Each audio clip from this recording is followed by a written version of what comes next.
Pertemuan membabitkan OSV Ampang menentang Kajang Bujangga. Satu lagi perlawanan yang cukup menarik untuk kita saksikan pada petang ini, Saudara Firdaus. Dua pasukan yang saya kira pasti akan mahu mencari tiga mata pada petang ini. Dan mereka dalam perjalanan yang cukup baik dengan satu keadaan cuaca yang cukup menarik untuk kita tonton 35 minit separuh masa pertama di antara OSV Ampang dan juga Kajang Bujangga. Jadi tiga mata yang cukup berharga menjadi rubutan di antara kedua-dua pasukan. Dengan OSV Ampang yang berjaya untuk melayakkan diri ke pentas Selangor Champions League 2022 ini. Hakim Miswardi di bahagian hadapan. Dan berbeza pula untuk Kajang Bujangga yang menggunakan trio hadapan dalam cerita ataupun pergerakan corak untuk menyerang pada petang ini. Menarik, 4-5-1 bertembung dengan 4-3-3 di arena MPSJ. Sepak bola yang dilakukan Oleh Kajang Bujangga, Eddie.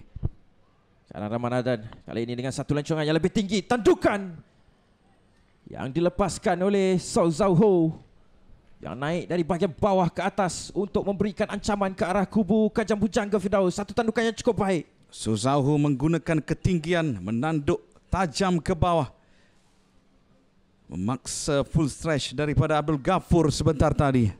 Satu lagi sepakan penjuru kali ini akan diambil oleh Darwin Raju. Umpanan ke tengah dari Rajin Dawu. Satu tandukan dan biasan yang menghasilkan jaringan pertama untuk meletakkan OSV Ampang 1-0 pada minit yang ke-12 ini. Percubaan demi percubaan akhirnya membuahkan hasil untuk Sau Zau Ho. Terlihat bagaimana satu lencongan yang dihantar dan mudah saja Sau Zau Ho menghantar ke sudut sebelah kanan untuk membuka tirai jaringan. Pada perlawanan kedua pada petang ini, lihat bagaimana pergerakan tandukan mudah secara statik dan melihat juga wajah Abdul Ghafur yang agak kecewa dengan rakan-rakan mungkin sepatutnya melakukan kawalan yang lebih baik, Eddie. Jadi Kajang Bujangga terselamat buat seketika dan sekarang ini peluang dan satu rembatan jarak jauh yang dilepaskan. Oh, cantik.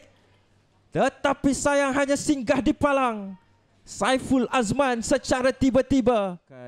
Prestasi yang cukup baik pada Selangor Champions League 2021 bersama dengan Kampung Baru Bos, khususnya di bahagian tengah. Satu antaran jauh baik, peluang untuk Farhan Hamid dengan satu rempatan ke arah near post. Kali ini Abdul Ghafur sememangnya sudah pun bersedia, Firdaus.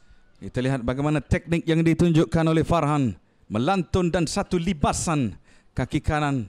Namun Abdul Ghafur yang lebih bersedia dalam keadaan itu. OSV Ampang juga memainkan peranan ketika ini. Derek Chua berhadapan dengan Sau Zau Ho. Tolak ke belakang semula Syarul Nizam. Satu antara lintang ke tengah untuk Khairul Fitri.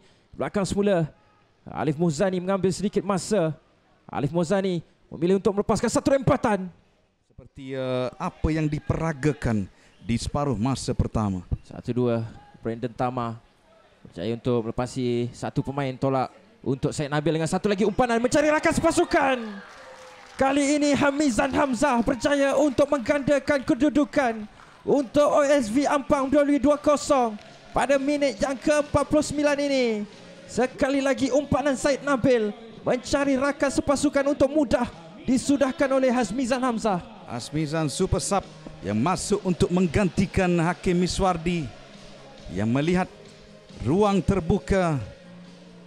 Bola yang bagaikan disajikan dan disudahkan dengan begitu mudah oleh Hazmizan, menjadikan kedudukan 2-0. Jarak semakin jauh, laluan semakin berliku untuk pasukan Kajang Bujangga, Eddie, untuk melakukan sesuatu. Brandon Tama akan mengambil sepakan ini dari Brandon Tama. Steven Tai dengan satu tandukan. Masih lagi dalam kawasan bahaya. Najmuddin, masih lagi Najmuddin ataupun Hazmizan dengan satu percubaan untuk menghasilkan jaringan ketiga pada minit yang ke-75 ini. Baru saja kita memperkatakan tentang kemungkinan jaringan yang terhasil di penghujung perlawanan. Dan disitulah Hazmizan dengan 1-2 acahan memperdayakan pemain pertahanan sebelum menyundahkannya. Jaringan ketiga untuk OSV Ampang. Jaringan kedua pribadi untuk Hazmizan Hamzah. Dua jaringan, lihat bagaimana ke kiri ke kanan sebelum mencari sudut di sebelah kiri untuk menjadikan kedudukan 3-0. Walaupun full stretch daripada penjaga gol Ghafur sebentar tadi, namun tidak cukup untuk menghalang Hasmizan melakukan jaringan ketiga. Hasmizan Hamzah menambah luka untuk Kajang Bujangga dan whistle panjang yang dibunyikan oleh pengadil perlawanan untuk mengakhiri perlawanan pada hari ini dengan kemenangan mutlak dan 3 mata penuh menjadi milik OSV Ampang, menundukkan Kajang Bujangga dengan 1 jaringan daripada Sozauho dan 2 jaringan daripada superstar super sub mereka Hasmizan Hamzah.